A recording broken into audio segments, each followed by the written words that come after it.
घंटा गाड़ी कर्मचारियों की विभिन्न मांगे लंबे समय से प्रलंबित है। इन मांगों को पूरा कराने के लिए कर्मचारियों द्वारा पहले भी कई बार आंदोलन किए गए, लेकिन हर बार प्रशासन ने अस्थायी राहत देकर आंदोलन समाप्त करवा दिया। इसके बावजूद आज तक कई मांगे पूरी नहीं होने से कर्मचारियों में गहरा असंतोष बना हुआ है। लंबित मांगों की ओर प्रशासन का ध्यान आकर्षित करने के लिए घंटा गाड़ी यूनियन की ओर से 2 फरवरी से काली पट्टी बांधकर विरोध प्रदर्शन शुरू किया गया है। यूनियन ने स्पष्ट किया है कि यदि मांगों पर ठोस निर्णय नहीं लिया गया तो 9 फरवरी से श्रृंखलाबद्ध उपवास आंदोलन शुरू किया जाएगा। इस आंदोलन की पृष्ठभूमि में 5 फरवरी को मुख्य अधिकारी और नगराध्यक्ष के साथ बैठक आयोजित की गई।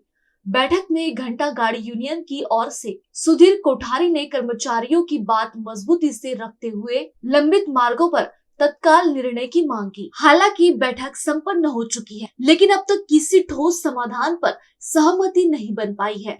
ऐसे में घंटा गाड़ी यूनियन के आगामी आंदोलन को लेकर सभी की निगाहें टिकी है और अब देखना होगा कि प्रशासन आगे क्या रुख अपनाता है। माननीय मुख्याधिकारी साहेब, माननीय नगराध्यक्ष आणि आदरणीय सुधीरजी कोठारी, सभापती कृषी उत्पन्न बाजार समिती यांच्यासोबत माननीय मुख्याधिकारी साहेब आणि नगराध्यक्ष यांच्याकडे चर्चा झालेली आहे। त्यांनी सांगितलेलं आहे की बाबा तुमचे पगार आम्ही आज टाकतोय आणि उद्यापर्यंत तुमचे पगार आम्ही देण्याच्या तयारीत आहोत, परंतु आमच्याकडे फंड उपलब्ध नसल्यामुळे आम्हाला जशी जशी रक्कम येईल त्या पद्धतीमध्ये तुमचे पगार करतोय।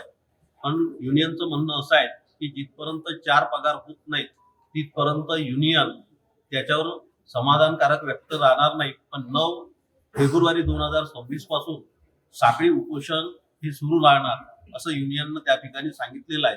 पण याच्यातून आम्ही आशावादी आहोत की याच्यातून प्रशासनाने आणि पदाधिकाऱ्यांनी समुपचाराने मार्ग काढावा आणि आंदोलन टाळावे ही आमच्या संघटनेची मागणी आहे।